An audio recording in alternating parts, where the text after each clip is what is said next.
Hello and welcome to HSC 2017 ATAR Notes Studies of Religion Exam Techniques video.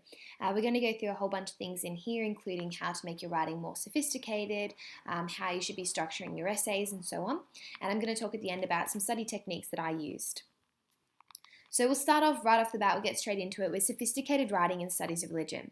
So if we're talking about an introduction, which is a very good place to start in this entire thing, I personally recommend looking at about 3 sentences. You're forcing yourself this way to actually think about what's yet to come because you need to give it a bit of word space to begin with.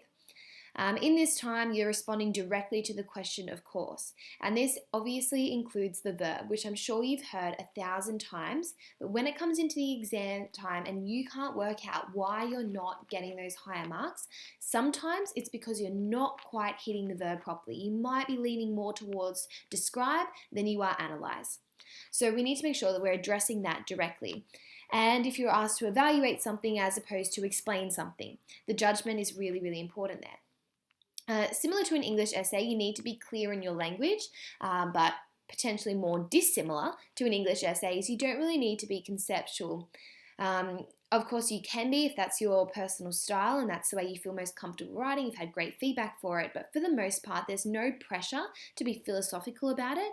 Just because we're talking about spirituality doesn't mean that you can't talk about it on a really precise and factual basis. Ensure that you bring your argument into your introduction as well. You want to give 1 or 2 of the main ideas that will feature in the rest of your essay. And if there's a stimulus, make sure that you're referring to that in one way or another.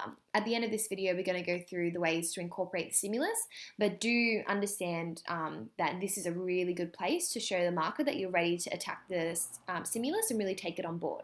So for your introduction, you're giving it a few sentences, you're responding to the question, specifically the verb, you're being quite clear, you don't want to throw your marker off by them having to work out what even you're talking about, and then also think about where you're going to bring in the arguments yet to come.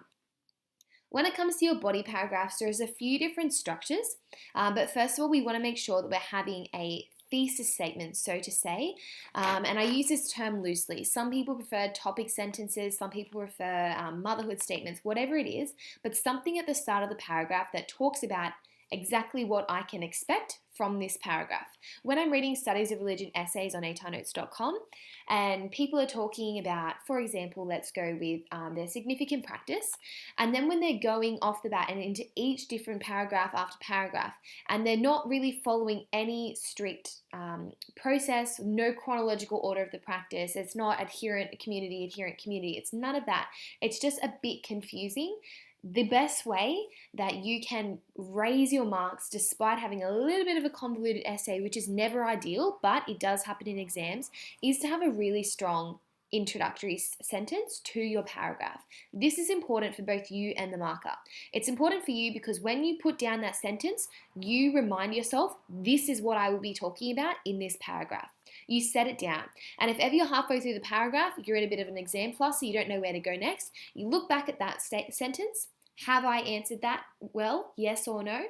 If yes, maybe it's time to wrap up that paragraph before you start going on and waffling. If not, time to rake it back in and sail in the direction of that sentence again. You want to make sure that you bring home your ideas with principal beliefs as well. Principal beliefs, really important. They're coming from the preliminary syllabus as well. So if we're looking at Islam, for example, we might be looking at the oneness of Allah. If we're looking at Christianity, we might be looking at the nature of the Trinity, for example. So if you can bring these into your essays, why not? It's showing you understand the really, really important tenets of the religion and the way that the religion is expressing these principal beliefs, whether it's through your practice, your ethics, or your significant person or school of thought. When we're using the stimulus, we don't want to just top or tail the paragraph. We also need to use it throughout. You can use little snippets if you need be, but again, we're going to go through this shortly. And then make sure you're using sacred texts and writings. My rule of thumb when people ask how many we should be using, I aim for about 1 per paragraph. That's showing that you're really engaging with it and you're not just tacking it on the end, you're actually integrating it into the response, and that's really important as well. That's just my advice. There will be times where you might be referencing the sacred text and writings maybe 3 times. Maybe it's really simple, you're just referencing the 10 Commandments and then you're going to actually really specific scriptural references later.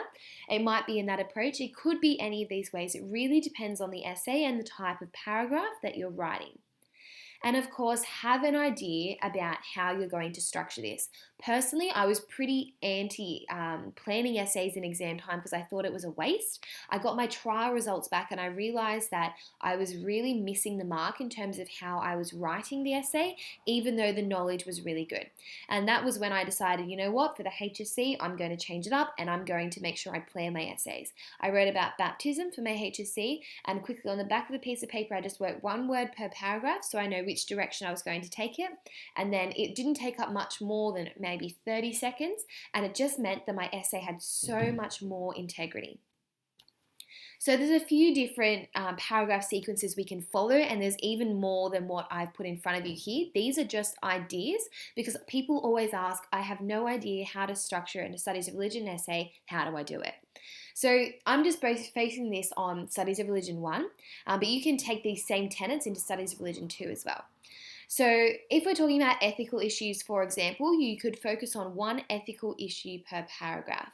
Note though that it's not likely that your essay is going to ask you for ethical issues, but maybe the way that ethical teachings guide adherence in their everyday life, for example. That's cool. You can do ethical teaching per paragraph. You could look at the ethical teachings through the lens of the ethical issues. You can really change it up, but whatever you do, make sure that you are following some kind of sequence, especially with ethics. I find that people do get quite convoluted when I'm reading ethic essays. And then if you're doing a significant practice essay, you can go through the sequence of events. Like we can start with, okay, and then the priest walks in, and then we make the sign of the cross, and then there's a prayer, then there's this procession and so forth. You can do it like that and talk about the significance of each point there. Being careful, of course, not to be a narrator of the event, but you're looking at it as you're going through the significance of each part of the practices within the practice, essentially. This is what I did for my HSC baptism essay, and it rewarded me really well. At each point, you might stop to talk about the expression of beliefs. You might stop to talk about the way the different variants approach the practice differently at these stages, and obviously how it addressed the question.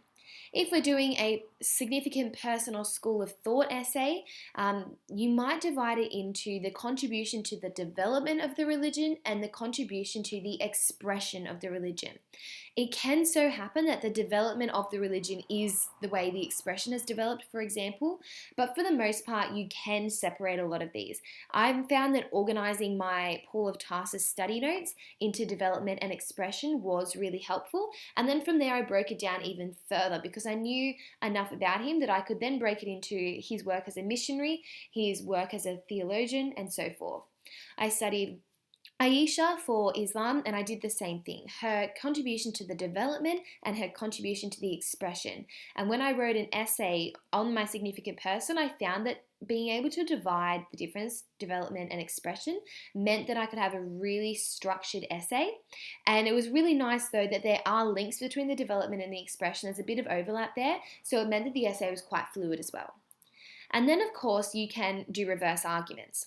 So if your question is, to what extent is baptism the central rite in Christianity? You might go, okay, yes, so in this denomination it very much is the central rite, but in another one, it's not so much the central rite, but instead it's a rite of blah, blah, blah. So you can, if you have a to what extent, you might be able to approach your essay by focusing on the different variants or in Christianity denominations and the way that they approach different sections of it. That's another lens to add a separate layer to your essay. And if you're ready for that, 110% go for it. I think it's going to be really, really effective. And with your conclusion, don't sell yourself short. Obviously, it's the last thing the marker's going to read of the response, so you want to make it good and just leave them with a nice taste in their mouth about the entire thing. Make sure in this point that you are referring to the verb again. If it is asking for an evaluation, make sure you are evaluating.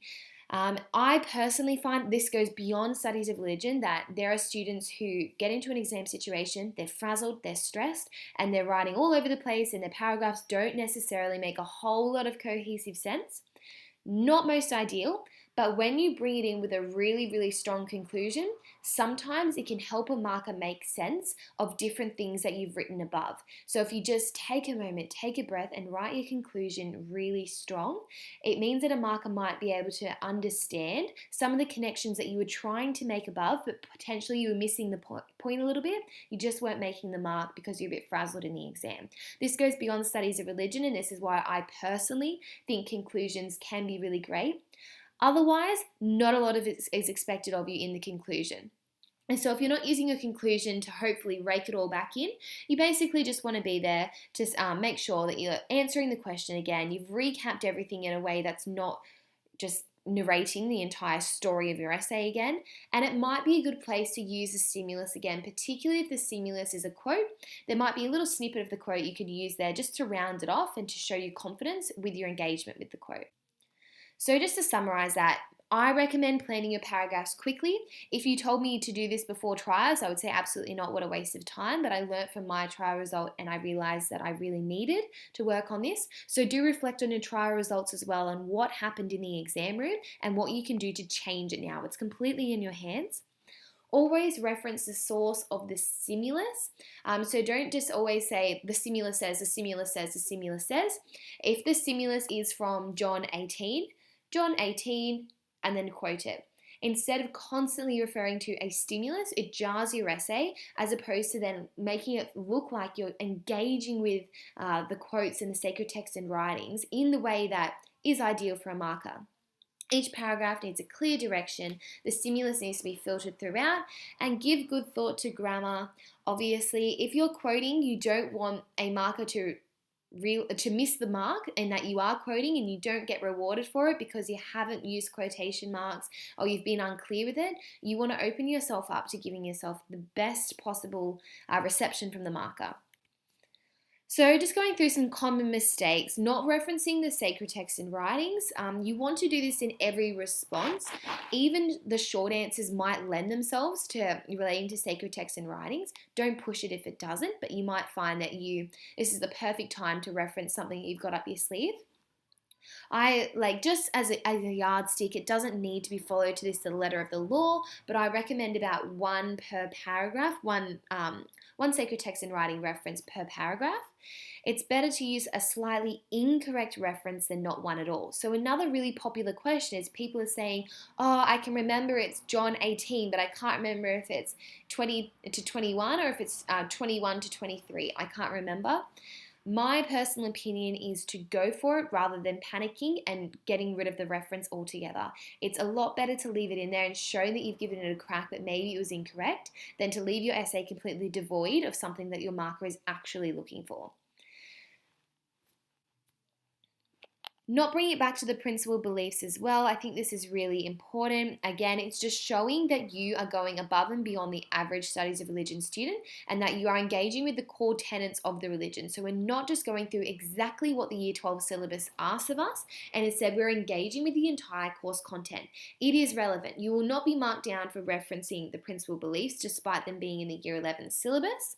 For example, when we're talking about ethics are consistent with the principal beliefs. The person or school of thought probably exemplifies the principal beliefs, and the practice probably supports and expresses the principal beliefs. Even as simple things like if we're talking about a baptism ceremony for Christianity, and we say that they make the sign of the cross, that there is an expression of the nature of the Trinity, one of the principal beliefs. It can be really simple and it shows that you're understanding it on another level. Being overwhelmed by census data in general. So I know we've been talking about responses for this part, but this is really important as well, especially if you're doing a short answer on it. Don't be overwhelmed by the census data. Yes, there's a whole lot of numbers and it is a bit crazy, especially if you're not a numbers kind of person. There are ways you can get around this in your study. You can be making great graphs using pretty colors, a little pie chart here and there, lots of things you can do to make sure that you're receiving the census data and not just throwing it to the wayside like, I will never remember this. So not worth it. You really need to understand the census data in order to make sure you're not selling yourself short in the multiple choice. When we're looking at the way we want to incorporate the stimulus, there's a few things we need to identify. First of all, it's not enough just to top and tail your paragraph with the stimulus. It's not creative, it's not showing that you're integrating the stimulus as opposed to just using it. And pretty well, anyone can do that. Anyone can have a little checklist in their head to top things off. It takes a Band 6 student or an E4 student in order to be able to integrate it in a really seamless way. Not to fear, it's not as difficult as it sounds. So if you have a stimulus that's like 3 sentences long, don't stress about trying to shove it all in together. There's just no need, when in fact the better option would be to actually chop it into little bits and pieces, even write on it and like divide the sentence up so that you've got little bits and bobs that you can like seamlessly enter into the end of a sentence, middle of a sentence, whatever it is. So chop it up so you can take little bits and pieces. Don't worry about keeping it all in the one piece. And of course, when you're referencing the stimulus as well, make sure that you are referencing the source of the stimulus. So we're not consistently saying the stimulus, the stimulus, the stimulus, but instead, as according to John 18, such and such, and then we refer to the quote from there. That is provided that it is a quote. As we're about to see, it also sometimes can be an image. This is a little bit more difficult in that it's not a common practice. As we can see, it's not been done many times. That's not to say that they won't do it again, but it's really hard to predict anything like this. When they have done it, it's been for Aboriginal spirituality. And although some of them are rating copyright on the Bosti's website, you can still see that one of them previously, also in my own half yearly it was almost like a bird's eye view map of a sacred area. And then I had to talk about the significance of the different things featured on the map for the dreaming. So instead of like an English unseen text where you're approaching it by looking directly at the salient image, the vector lines, anything like that, you're talking about it from a religious perspective, of course. You need to take the essence of the image out rather than talking about the exact things that are in the image. And of course, inadequately referencing the stimulus. So these are the past years down to 2007. Note there has been a change up in the way the exam runs since then, but I've just gone through and had a little look here. For the stimuluses, are they using a quote or an image, for example? Or was there any stimulus at all? So in 2011 and 2012, as same with 2015, no stimulus for the short answer of Studies of Religion 1. What type of stimulus was there? We've had quotes and images in there. Images in 2009 and 2010. Otherwise, since then, we've been quotes or no stimulus at all. So the trend at the moment seems to be in the favour of quotes or none. If we look at the syllabus sections there, we can start from down the bottom, Christian ecumenical movements, effects of dispossession, and it almost has a pattern of going from religious landscape to Aboriginal spirituality, religious landscape, Aboriginal spirituality, and so forth. We do get to the top there and it doesn't quite carry on to be the same way. Can't rely on these patterns. I'm merely bringing it up with you so that when you go through the past papers and you go through the syllabus to see what has been examined before and what hasn't, you know what already has been and you can ask yourself honestly, can I answer these questions? If you're noticing that you're falling behind and not being able to answer Aboriginal spirituality questions, that's what you need to work on. So you need to be looking at patterns. Where to look for more information. You can have a look on all those random worksheets your teacher photocopied. You can head to the library and even look at books that aren't in the HSC section. There are textbooks at the library that you probably didn't use throughout the year. They might be the older version of your textbook. They might be a different type of textbooks. On atarnotes.com, we have free question answering. Post a question. You're not sure where you went wrong in this essay. You're not sure the answer to this. You're looking at a past paper. You can't work out why the answer is A and not D, so forth. We're there. Other students are there. It's a really great community to work together. And I really, really think you're selling yourself short if you're not jumping on there and joining in on the discussion. And of course, we sell the notes as well, which is a really, really great resource. I've worked really hard on the Studies of Religion one to make sure it has the most up-to-date information possible, especially with the newest census data as well, which I'm going through in a next video for Studies of Religion here. And share with your friends as well, especially for little quotes and whatnot. Bringing it back to the stimulus for a moment, I will also recommend that where to look for more information is to look through past papers, and there will be some that has copyright, it's waiting for copyright, and that'll be a real pain. But when you do find them, look at them and see how you will integrate them. You might have a quote and you might chop it all up so you've got it in little bits and pieces, and that's the way you'll integrate it.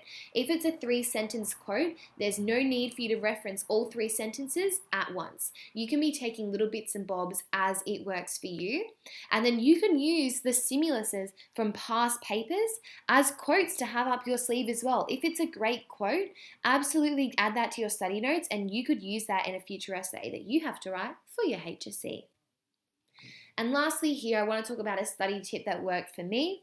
My local library, I went there when I was leading up to the HSC, and we were studying, and there was a big whiteboard in one of the rooms that you could, was a little study room. We just picked a small topic and we just wrote it in the middle of the board and brainstormed everything we knew about it. So if I put up there Paul of Tarsus, then me and my peers were like, okay, he was a missionary and he was a theologian and he said this, and hello Corinthians, and everything else. We're just popcorning it all up on the board there so that we had a whole bunch of information. We worked together really well on it.